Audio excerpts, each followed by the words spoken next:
নমস্কার বন্ধুরা, দেখো একদম ছোট ছোট চিংড়ি, কিছু ফেলে দিতে হবে না, শুধু বেছে নিতে হবে।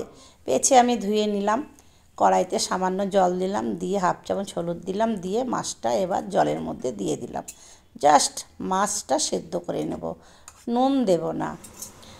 তারপরে খুন্তি দিয়ে নাড়াচাড়া করে নিলাম, নাড়াচাড়া করে যেটুকু জল আছে জলটুকু শুকিয়ে নিলাম। দেখো আর কোনো জল নেই, তার মানে মাছটা আমার হয়ে গেছে। এবার নাড়াচাড়া করে দেখলাম মাছটা হয়ে গেছে, মাছটা নামিয়ে নিলাম। ঠান্ডা করে নেব, ঠান্ডা করে নিয়ে আমি শিলে বেটে নেব। তোমরা মিক্সিতেও বাটতে পারো, আমি শিলে বেটে নিলাম। শিলে বেটে এই রান্নাটা আমার শাশুড়ি মায়ের কাছ থেকে শেখা। একটু ধনেপাতা দিলাম, তোমরা ধনেপাতা দিতে পারো, নাও দিতে পারো। আর 2টো কাঁচা লঙ্কা দিলাম। কাঁচা লঙ্কাটা বেশি পেস্ট হবে না, এরকমই হবে। আমি মাকে বললাম, মা এই রান্নাটা এইভাবে করছো, খাওয়া যাবে? তারপরে বললো, হ্যাঁ বৌমা, তুমি একবার খেয়ে দেখো, খেয়ে তারপরে বলবে।